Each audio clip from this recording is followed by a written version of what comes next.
Boa tarde, quero passar aqui para deixar com vocês uma pequena reflexão da parte de Deus quando nós estávamos lendo a Bíblia e eu senti o desejo de compartilhar isso que o Espírito Santo colocou em nosso coração.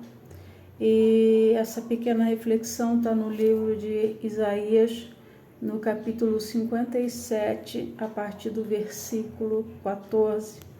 E se nós tivéssemos que dar um título para essa pregação, seria uma mensagem de paz para os arrependidos. E Deus, através do profeta Isaías, ele diz assim para a gente, a partir do versículo 14: Aterrai, aterrai, preparai o caminho, tirai os tropeços do caminho do meu povo. Porque assim diz o alto, o sublime que habita a eternidade, o qual tem o nome de santo. Habito no alto e santo lugar, mas habito também com o contrito e abatido de espírito, para vivificar o espírito dos abatidos e vivificar o coração dos contritos. Pois não contenderei para sempre, nem me indignarei continuamente, porque do contrário, o espírito definharia diante de mim e o fôlego da vida que eu criei. Por causa da indignidade da sua cobiça, eu me indignei e feri o povo. Escondi a face e indignei-me, mas o rebelde seguiu ele o caminho da sua escolha. Tenho visto os seus caminhos e o sararei, também o guiarei e lhe tornarei a dar consolação, a saber, aos que dele choram. Como o fruto dos seus lábios, criei a paz, paz para os que estão longe e paz para os que estão perto. Diz o Senhor, eu sararei.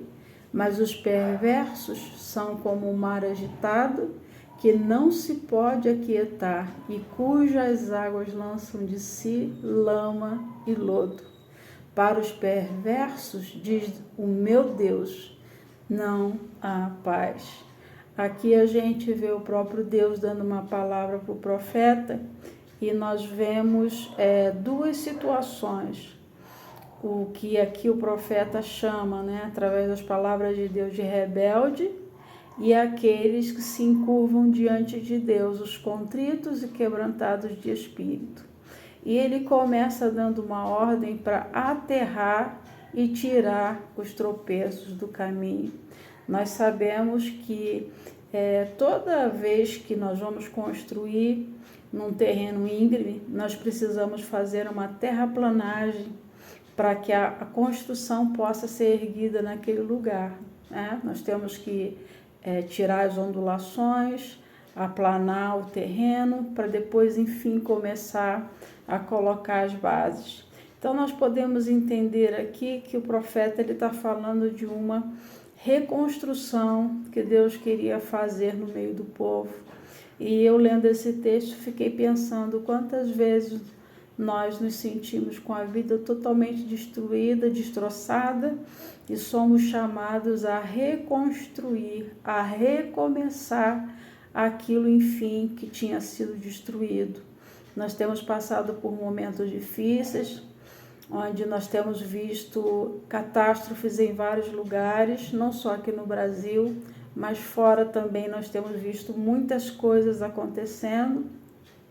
E nós ouvimos dos nossos irmãos aqui do Sul como vai ser difícil reconstruir os lugares que foram destruídos, pela catástrofe natural que ocorreu por lá.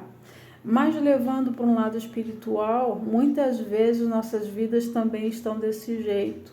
E nós temos que entrar então num processo de reconstrução. Nesse processo de reconstrução, tem dois caminhos. Ou a gente se submete àquilo que Deus tem para a nossa vida e faz tudo novo, ou a gente se rebela e só encontra desgosto, só encontra sofrimento e o pior, a gente começa a bater de frente com Deus. Eu costumo brincar, mas falando sério, né? Que muitas pessoas batem de frente com um leão, e esse leão é Jesus, o leão da tribo de Judá. Todas as vezes que nós somos encontrados lutando contra aquilo que é da vontade de Deus, pode ter certeza que a gente vai se dar mal. Mas assim como Neemias, que foi levantado por Deus para reconstruir os muros da cidade de Jerusalém, que estava destruída, nós somos chamados por Deus a reconstruir a nossa vida, a reconstruir caminhos que outrora podem ter sido destruídos, mas primeiro nós temos que aplanar o caminho para que isso seja então possível. É consertar o caminho, tirar aquilo que nos impede para que este recomeço possa acontecer na nossa vida da forma que Deus quer que aconteça e não da forma que nós queremos fazer.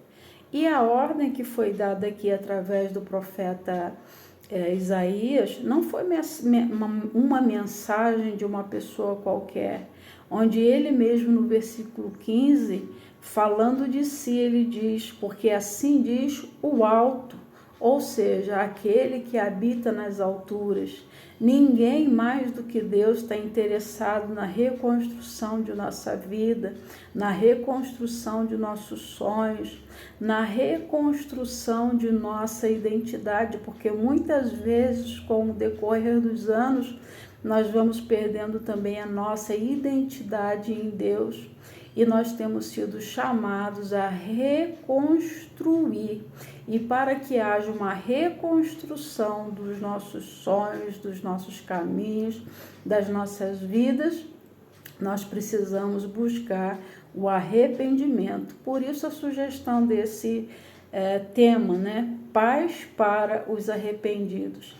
As pessoas que não se arrependem, em várias situações na Bíblia, com o povo de Israel, nós vemos Deus chamando esse povo de dura cerviz, ou seja, um povo que não se humilha, um povo que não se dobra, um povo que não se arrepende e um povo que acha que sempre está com a razão. Então, para esse tipo de pessoa fica difícil de Deus fazer alguma coisa, porque nós não somos nada e nós precisamos da ajuda de Deus para refazer tudo em nossa vida que um dia se perdeu. E ele diz que ele é o alto, ele é o sublime e ele habita a eternidade. Ou seja, o próprio Deus eterno, Deus grande, o Deus soberano, Deus todo-poderoso, é ele quem está falando aqui para que o povo prepare esse caminho para a reconstrução. E ele é aquele que habita a eternidade. Nós sabemos que Deus é um Deus atemporal, ele não está sujeito ao tempo. Atrás de mim aqui desse vídeo tem um relógio fazendo barulhinho ali que marcam as horas. E nós, seres humanos, estamos acostumados com um processo que acontece a partir do relógio, a partir de um minuto, né, de um segundo, um minuto, de horas, o dia 24 horas. Nós contamos os meses, nós contamos os anos, mas aquele que habita a eternidade, aquele que era, que é e que há de vir, para ele não existe essa contagem do tempo como existe para nós. Então, coisas que muitas vezes poderiam ter sido feitas muito mais rápido por causa da rebeldia do povo, por causa do caminho não estar preparado, Deus não pôde fazer.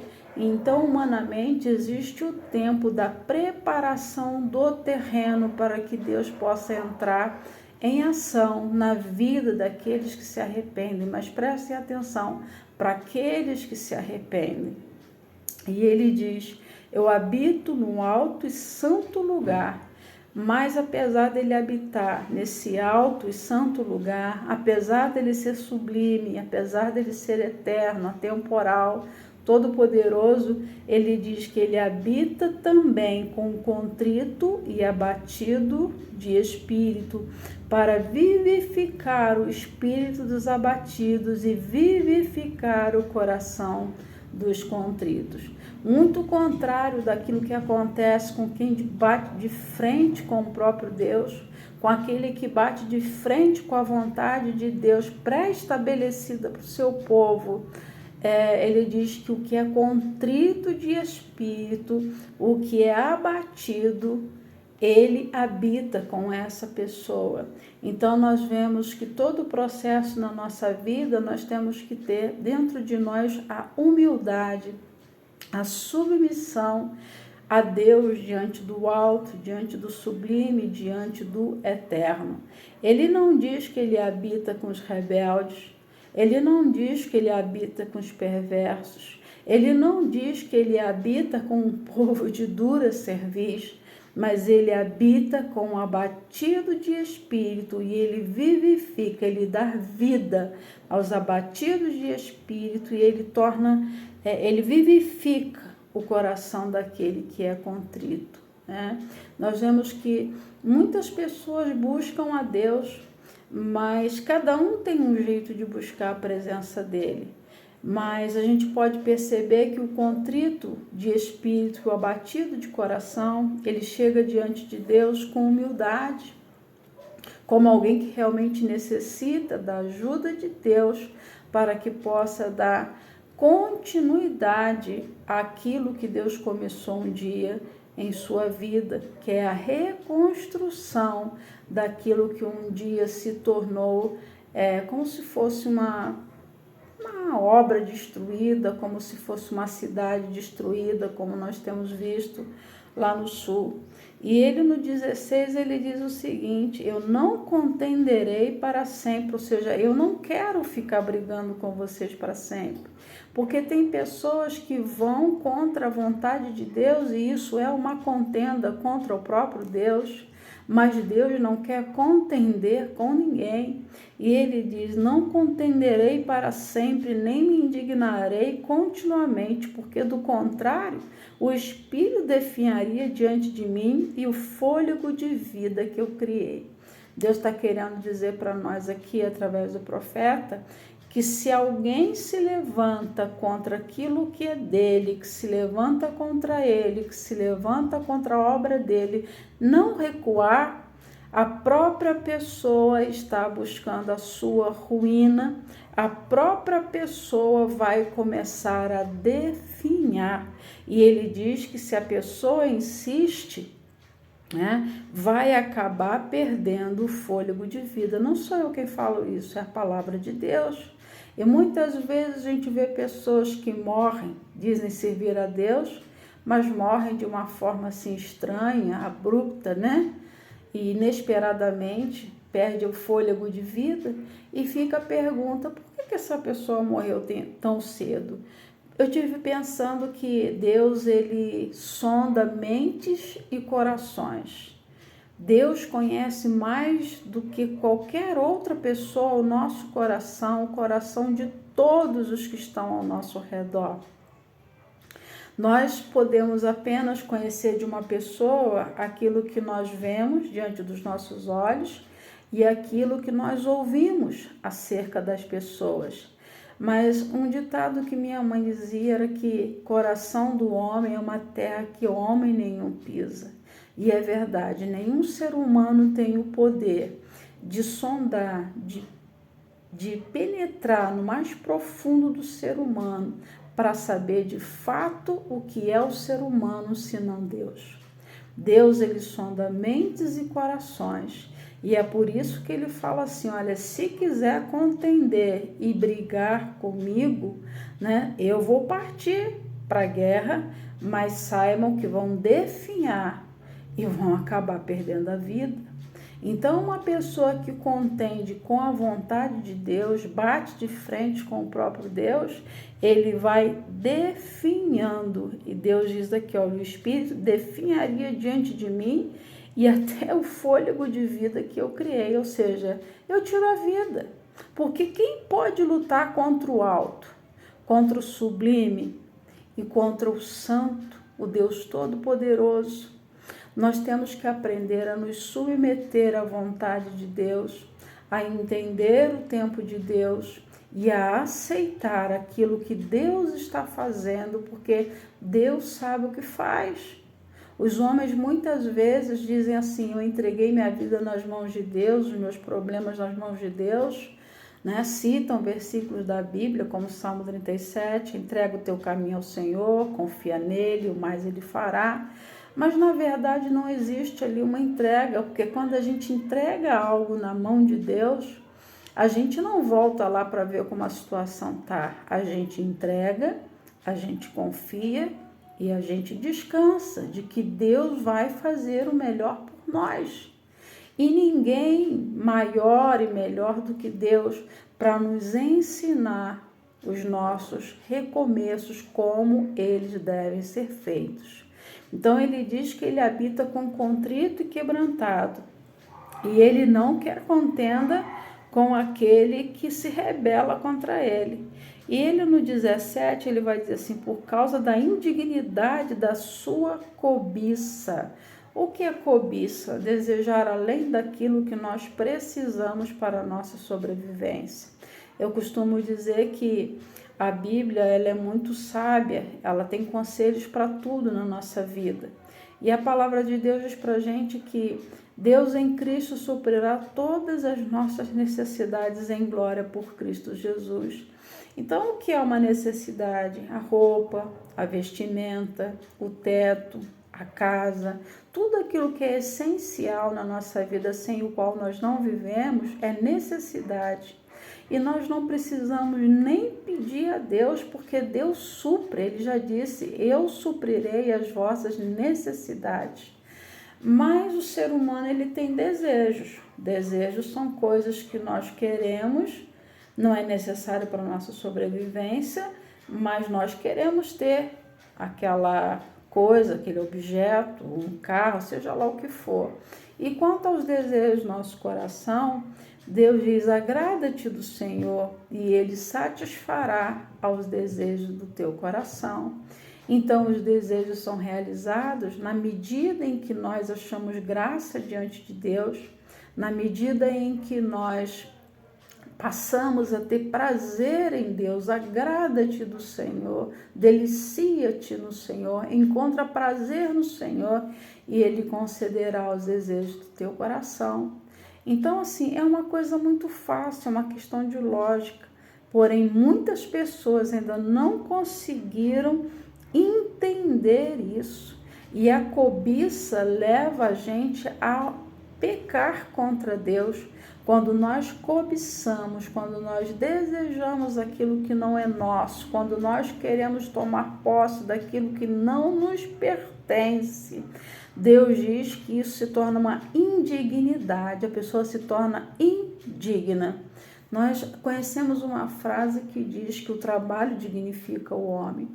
Então, na palavra de Deus, a gente vê Deus trabalhando o tempo inteiro, Deus trabalhando lá no início da criação.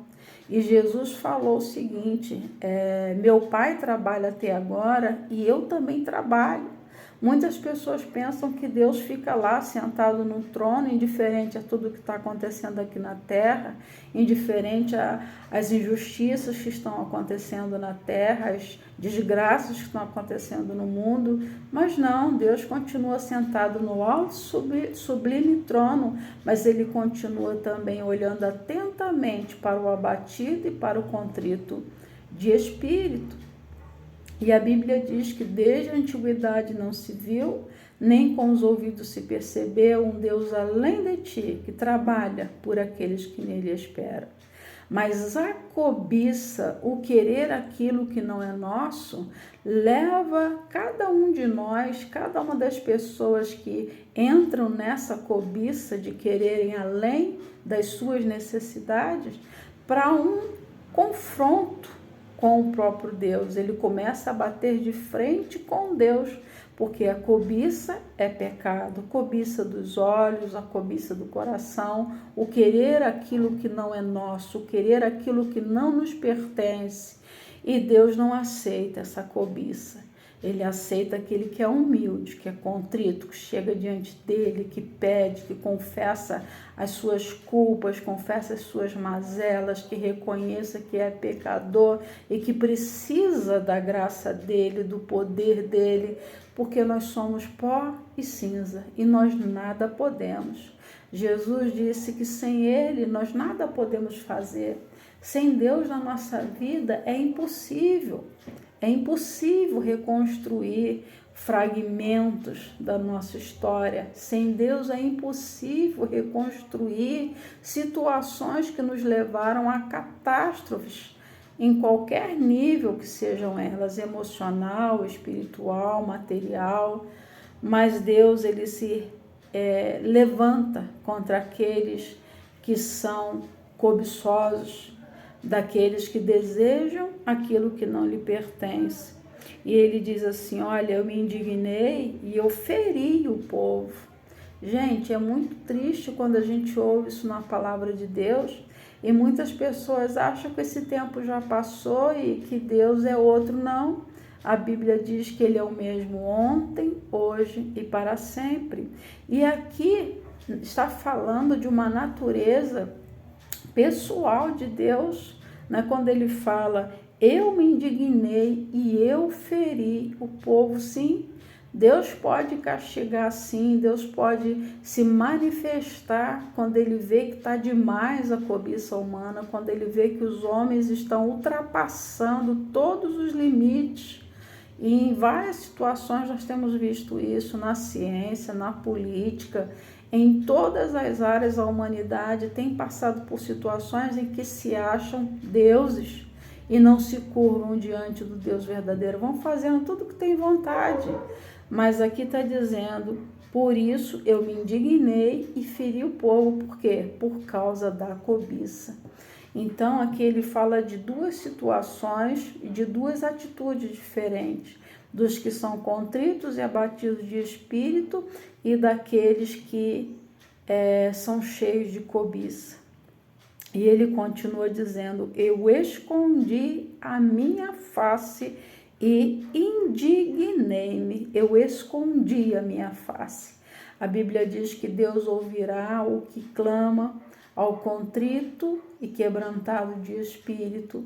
A Bíblia fala para a gente no livro de Salmo que Deus ouvirá aquele que não tem quem o ajude. Deus ouvirá. Até mesmo muitas vezes pessoas que não estão dentro de uma igreja, que não conhecem a Deus como nós conhecemos, Deus diz que ele ajudará aquele que não tem quem o ajude. Se clamar por Deus, se chamar pelo seu nome, ele está sempre pronto a ajudar. Mas tem essa classe de pessoas aqui, que ele diz que são pessoas que vivem cheios de cobiça. Contra essas pessoas, Deus fica indignado e Deus vira o rosto.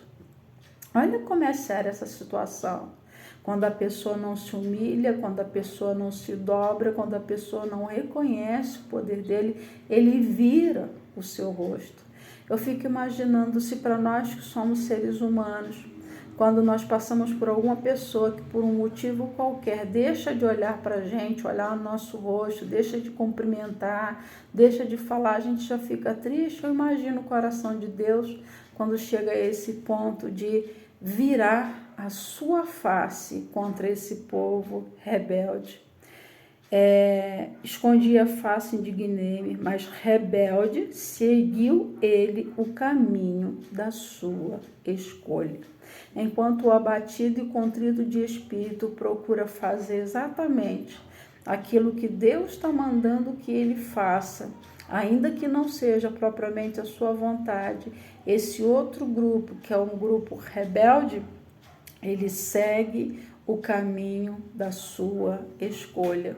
Falando em escolha, eu digo que desde o momento em que nós abrimos os nossos olhos, nós já somos convidados ou obrigados a fazer escolhas. Tipo, coloco o pé para fora. Eu escolho se eu vou pentear meu cabelo, parece engraçado, mas né? Eu escolho se eu vou deixar meu cabelo solto, eu escolho o tipo de roupa que eu quero, o tipo de calçado. se eu vou sair, o tipo de transporte que eu vou usar, de que maneira que eu vou chegar ao lugar que eu quero. Então, todos os dias nós fazemos escolhas. Nós vemos na Bíblia Josué falando isso para o povo de Deus. Se vocês quiserem hoje seguir ao Deus de vossos pais, ao Deus dos amorreus,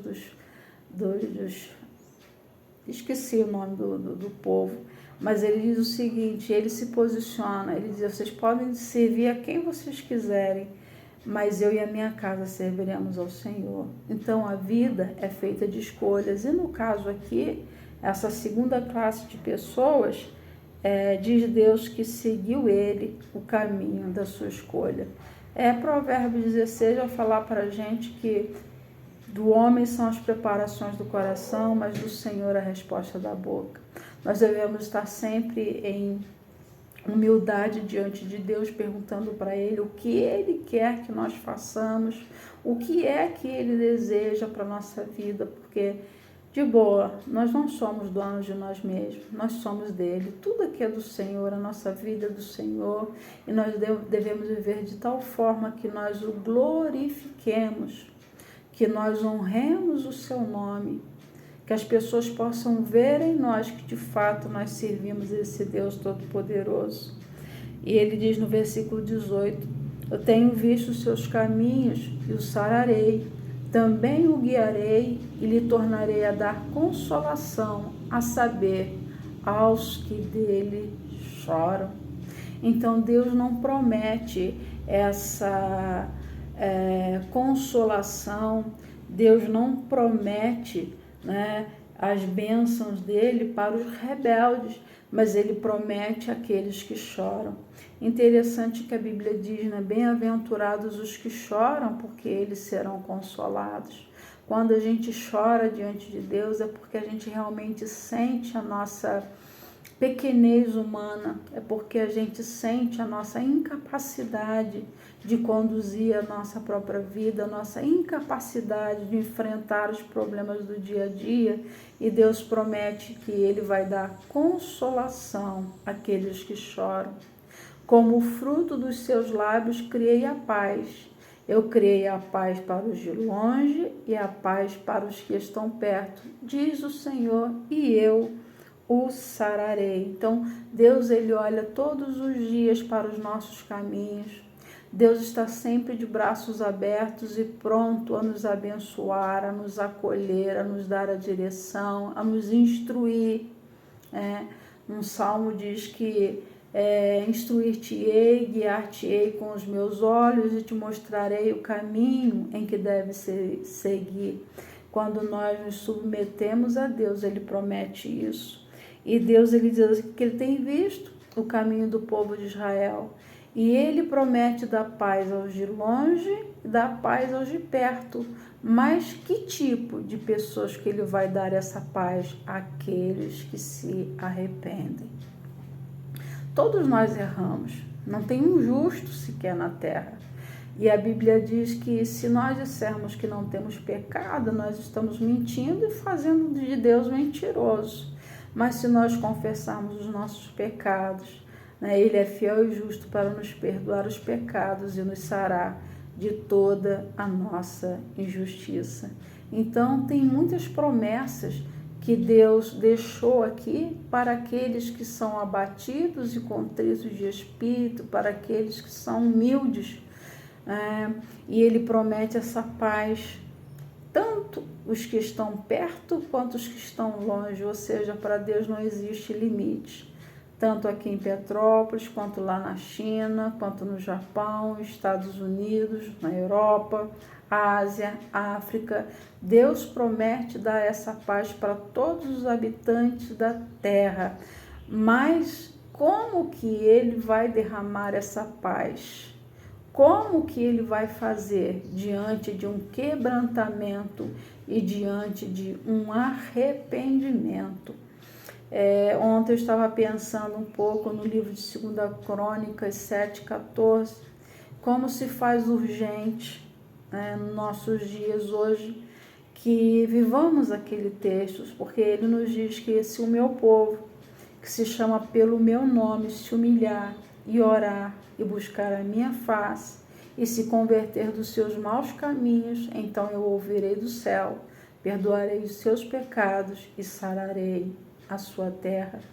Muitas coisas acontecem pela vontade permissiva de Deus, né? Como temos questionado e muitas pessoas se perguntam, por que Deus permitiu acontecer isso no Sul? Por que Deus permitiu que destruíssem as torres em 2011 lá nos Estados Unidos? Por que Deus está permitindo as guerras? Por que tudo isso está acontecendo? Deus permite muitas vezes para que o homem se volte para Ele. Porque se existe um momento em que o ser humano mais busca a vontade de Deus é quando as coisas estão indo de mal a pior. Quando vem o sofrimento, quando vem a guerra, quando vem a escassez. E eu fiquei analisando, é necessário que nós clamemos ao Senhor e busquemos a sua face. Porque é necessário que o povo tenha um arrependimento diante de Deus. Porque quando existe prosperidade, quando as coisas vão tudo bem, quando as pessoas estão com uma conta bancária cheia, dificilmente elas vão parar para se humilhar e se quebrantar diante de Deus, porque elas acham que a condição delas financeira pode tudo, eu posso comprar tudo que eu quiser, mas não é bem desse jeito. A nossa alma, o nosso espírito necessita de Deus. Embora tenhamos tudo para a nossa carne, para o nosso corpo, mas a nossa alma tem um vazio. E esse vazio só Deus pode preencher. A Bíblia diz que o Espírito Santo viria para que nós tivéssemos paz. Não a paz que o mundo conhece, mas uma paz que vai muito além daquilo que o mundo pode conhecer. Não a paz como a ausência de guerra, mas é uma paz interior, mesmo em meio à guerra. E nós, como servos de Deus, se nós tivermos o nosso espírito contrito e quebrantado, nós podemos desfrutar dessa paz que os rebeldes certamente eles não possuem. Porque quem se rebela contra Deus e contra a vontade dele está batendo de frente com o próprio Deus. Como pode o homem mortal conseguir vencer e prevalecer numa guerra contra o Todo-Poderoso? Isso é impossível. Mas ele diz que olhem para os seus caminhos, porque eu vos sararei e eu darei paz aos de longe e aos de perto.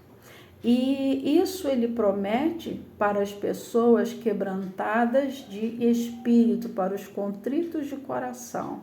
Mas e quanto aos perversos? O que Deus fala aqui através do profeta?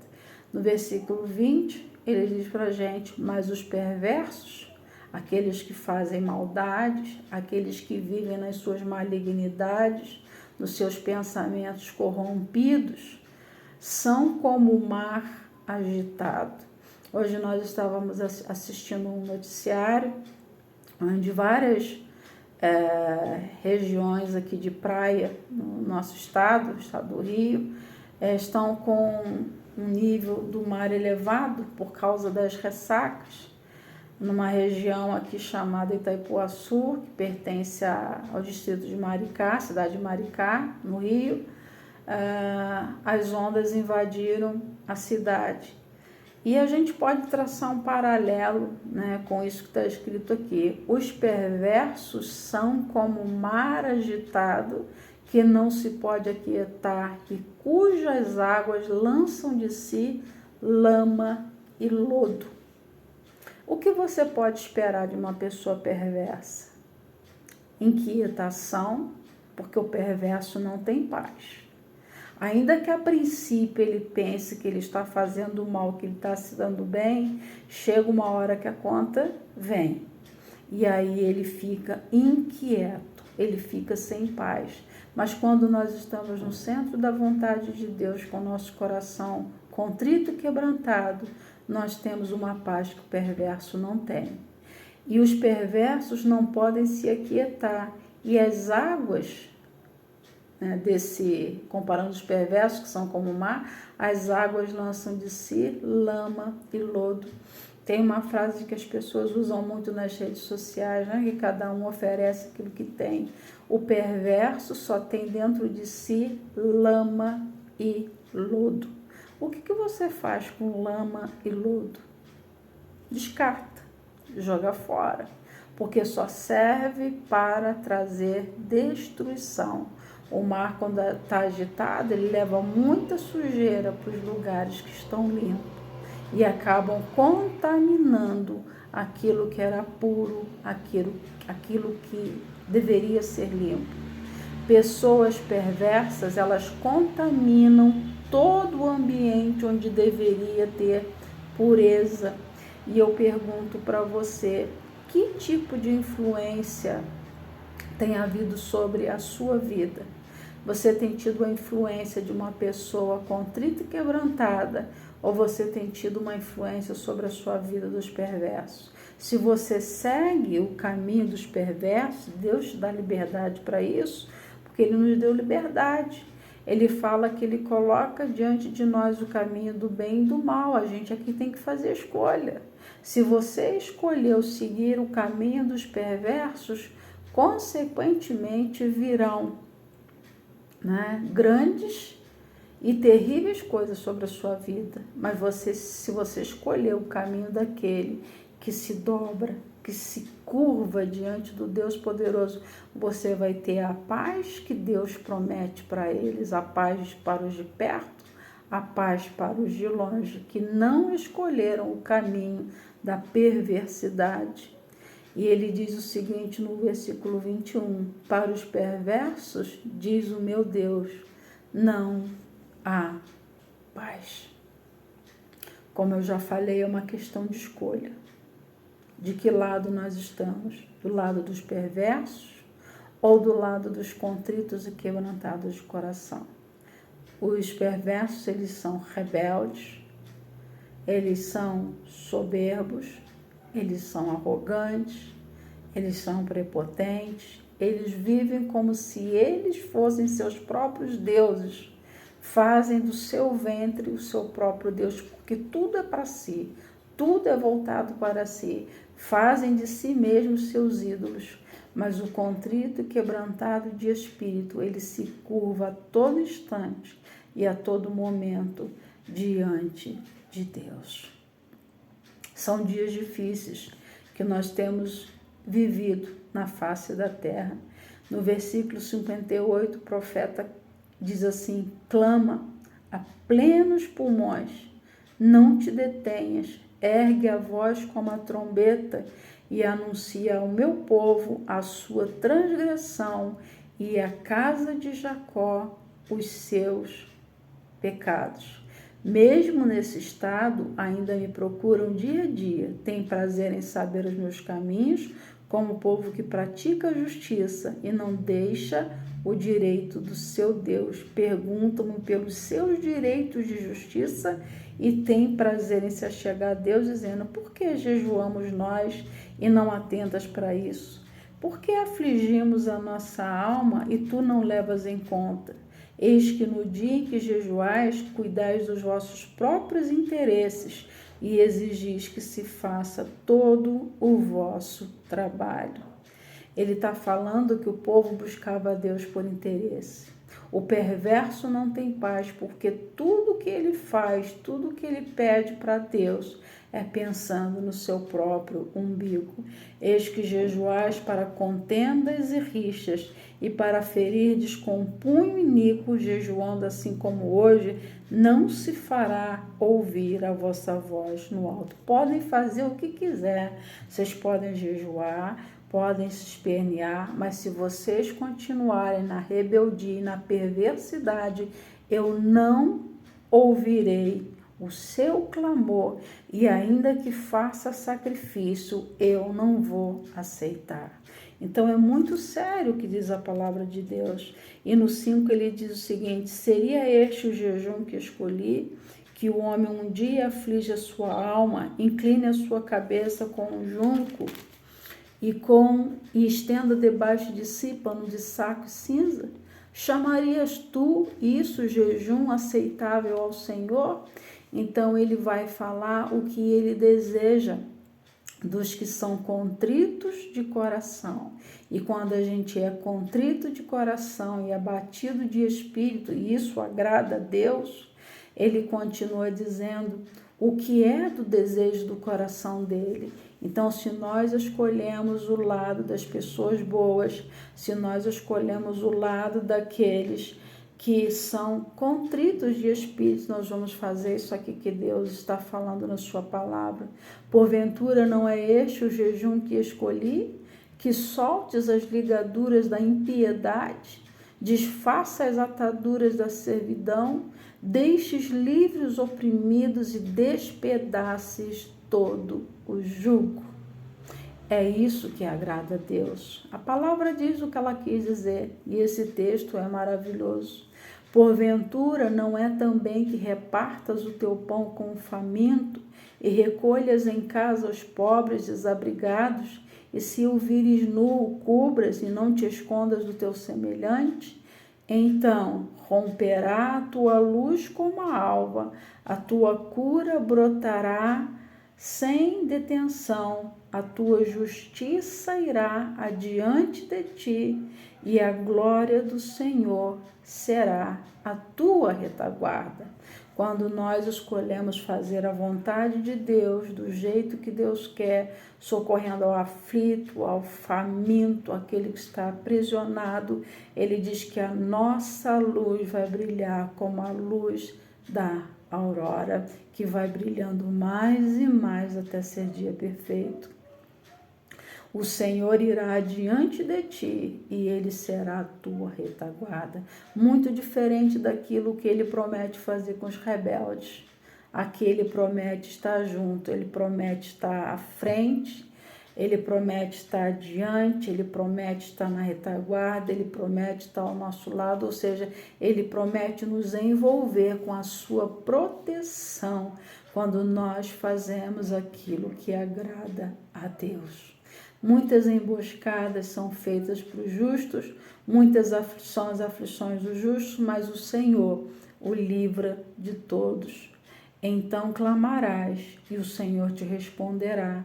Gritarás por socorro e ele dirá: eis-me aqui. Se tirares do meio de ti o jugo, o dedo que ameaça, o falar injurioso, se abrires a tua alma ao faminto e fartares a alma aflita, então a tua luz nascerá nas trevas e a tua escuridão será como ao meio-dia. O Senhor te guiará continuamente, fartará a tua alma até em lugares áridos e fortificará os teus ossos. Serás como um jardim regado e como um manancial cujas águas nunca faltam. E eu pergunto a você, você está disposto a aplanar os teus caminhos? Como nós dissemos no início, você está disposto a aterrar os vales?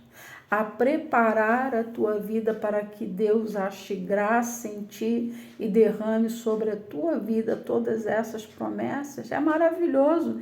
Tu serás como um jardim regado e como um manancial cujas águas nunca faltam. Coisa linda, eu amo flores. E a gente sabe quando as plantas estão precisando de água, né? Elas ficam ressecadas, elas vão perdendo aquele brilho, mas quando elas estão bem regadas, elas estão bem tratadas, a gente vê um jardim bem regado. Assim é a nossa vida, quando as pessoas olham para nós e conseguem enxergar em nós a luz de Cristo, é porque nós temos sido esse jardim regado e cuidado pelo Senhor. Existe muita diferença. Os perversos, eles são rancorosos, eles estão sempre com um semblante fechado, eles não têm a paz que Deus promete para os contritos de coração. Jesus disse: deixo-vos a paz, a minha paz vos dou, eu não vou lá dou como o mundo a dá. No mundo tereis aflições, mas tem de bom ânimo. Um jardim regado, ele continua dando flores, mesmo em meio aos terrenos áridos, mesmo em meio ao deserto. O que faz a vontade de Deus continua florescendo e continua dando fruto, para que através de nós o nome do Senhor seja glorificado. E ele faz uma promessa para os filhos desses que fazem a vontade dele. Os teus filhos edificarão as antigas ruínas, levantarás os fundamentos de muitas gerações e serás chamado reparador de brechas e restaurador de veredas, para que o país se torne habitável. Existe catástrofe, existe destruição, mas se nós fizermos aquilo que agrada o coração de Deus, nós e a nossa geração vamos desfrutar perpetuamente das bênçãos do Senhor. Se desviares o pé de profanar o sábado e de cuidar dos teus próprios interesses no meu santo dia, chamares ao sábado deleitoso e santo dia do Senhor, digno de honra, e o honrares não seguindo os teus caminhos, não pretendendo fazer a tua própria vontade, nem falando palavras vãs, ou seja, quando nós não fizermos a nossa vontade, mas a vontade de Deus, nos arrependendo todos os dias, porque errar é humano, mas nós precisamos nos converter dos nossos maus caminhos para que o Senhor não vire a face para nós, para que o Senhor não nos dê as costas, para que a gente não faça a nossa vontade, para que a gente faça a vontade dele. É necessário que a gente se vire para o Senhor com esse coração contrito, com esse coração quebrantado. E terminando aqui, ele diz o seguinte, que não faças a tua própria vontade, nem fale palavras vãs. Palavras vãs. Quantas palavras saem da nossa boca que são palavras vãs? A Bíblia diz que tudo que for para edificação, que tiver algum proveito, é disso que a gente tem que falar, é isso que a gente tem que fazer. Será que aquilo que a gente tem usado tem edificado, tem destruído vidas? Será que nós temos sido reparadores de brechas, restaurador de veredas, restaurador de caminhos? Quantas vezes Deus coloca outras pessoas no nosso caminho para que nós possamos ajudá-la a seguir no caminho que Deus tem para a vida dela, porque é caminho que ao homem parece direito, mas o final dele é caminho de morte.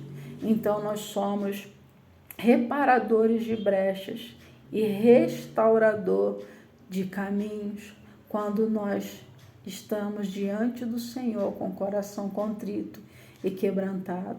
E ele promete então no versículo 14, então te deleitarás no Senhor, e eu te farei cavalgar sobre os altos da terra, e te sustentarei com a herança de Jacó teu pai, porque a boca do Senhor o disse. Quem prometeu não é homem para mentir, e nem filho do homem para se arrepender. Tudo o que Deus promete, ele cumpre. Você vai cavalgar sobre os lugares altos da terra e eu vou te sustentar com a herança que eu prometi a teu pai. Ou seja, você será digno de receber tudo aquilo que eu prometi aos teus antepassados, tudo aquilo que eu prometi a você. E eu espero que você tenha entendido e que você possa se posicionar. De que lado você está? Do lado dos perversos ou do lado dos contritos de coração? Porque paz haverá para o contrito de espírito, para o contrito e abatido de espírito, mas para os perversos virão todas as desgraças que estão escritas aqui na palavra de Deus. Como ele diz, né? Uma das desgraças é ter Deus virando a face para não olhar para nós. É Deus virando o rosto para não ouvir as nossas orações. Pode se rasgar, pode jejuar, pode fazer todo o sacrifício, mas se não agradar ao Senhor do fundo do seu coração, Deus vai virar o rosto contra a sua vida. Mas o desejo do nosso coração é que o Senhor vá adiante de ti, que o Senhor vá sempre na nossa frente, abrindo, e que Ele mesmo venha endireitar os nossos caminhos, endireitar as nossas veredas, e que nós possamos abrir a nossa alma ao faminto, fartar a alma aflita. Ele fala sobre 2 tipos, né, de fome: a alma do corpo, a fome do corpo e a fome da alma, totalmente diferente. Muitas pessoas passam fome, mas não é fome de pão, mas é fome de ouvir a palavra de Deus, fome da palavra de Deus, porque é a palavra de Deus quem alimenta a nossa alma. Hoje nós temos, como o profeta também já disse, chegarão dias em que muitos terão fome não de pão e sede não de água, mas de ouvir a palavra de Deus, porque ela é quem traz vida. Nós estamos vivendo esse tempo, mas para que nós sejamos um canal onde possa fluir rios de água viva, para que nós possamos ser um manancial cujas águas nunca faltam, nós necessitamos de estar em humildade, em submissão, em integridade de coração diante de Deus. Então romperá a tua luz como a alva, a tua cura brotará sem demora, a tua justiça irá diante de ti, e a glória do Senhor será a tua retaguarda. Que nós possamos fazer a vontade do nosso Deus, que nós possamos ser daqueles que se arrependem, daqueles que se purificam, daqueles que se santificam, para que a glória do Senhor possa ser vista por onde quer que nós passarmos. Fica aí a nossa reflexão dessa tarde e que Deus possa abençoar o seu coração. E eu digo para você, meu irmão, minha irmã, é tempo de sermos sal da terra e luz do mundo. A gente não gosta de comer uma comida sem sal, fica totalmente desprazeroso, né? E o mundo também, se não tiver a cada um de nós como sal, nós somos o tempero, nós somos aqueles que deveremos dar sabor à terra, dar prazer, satisfação, alegria de estarem vivendo, e nós somos também a luz do mundo, né? Quando acaba a luz é algo terrível, ficar na escuridão, e nós ficamos aflitos sem saber para onde ir. O mundo também não sabe para onde ir, e nós devemos ser essa luz que vai iluminar o caminho da humanidade que está em trevas. E Deus promete que Ele fará com que a glória dele seja a nossa retaguarda. Diante de nós a glória, atrás de nós a glória, e que nós sejamos totalmente envolvidos pela glória de Deus. E que as pessoas olhem para nós e não vejam a nossa pessoa, mas que elas possam ver aquele que habita em nós.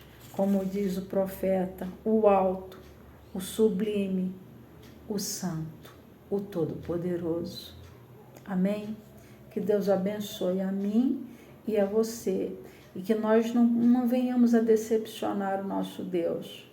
Existem 2 caminhos, só existem 2 caminhos, 2 escolhas, o caminho do mal e o caminho do bem, resumindo tudo isso que foi dito aqui.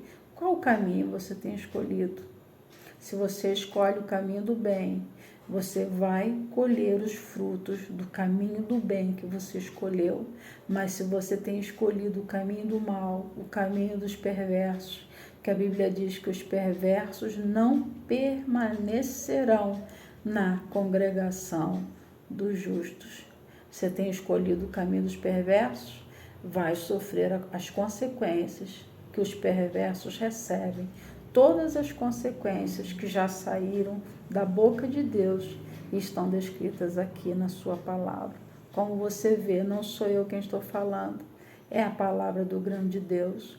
Então que o seu coração se abre e que você procure mergulhar no manancial de águas vivas, que você possa lavar as suas vestes no sangue do Cordeiro, para que você tenha direito de entrar na cidade santa, com a sua vida totalmente transformada, com a sua vida reluzente, com a sua vida cheia da glória de Deus. Assim como Estevão, quando estava sendo apedrejado, ele disse: eis que vejo os céus abertos e vejo a glória de Deus e aquele que está sobre o trono. Então ele ali, mesmo sendo apedrejado, ele pôde ver a glória de Deus. Os maiores momentos da nossa vida em que nós refletimos a glória de Deus não são nos melhores momentos, são nos momentos de escassez, nos momentos de angústia, momentos de aflição, mas o nosso coração estando contrito diante do Senhor, mesmo passando pelas adversidades ou sendo apedrejados, nós vemos a glória de Deus. Que o Senhor possa, com a sua glória, estar à nossa frente e à nossa retaguarda hoje e para sempre. Amém.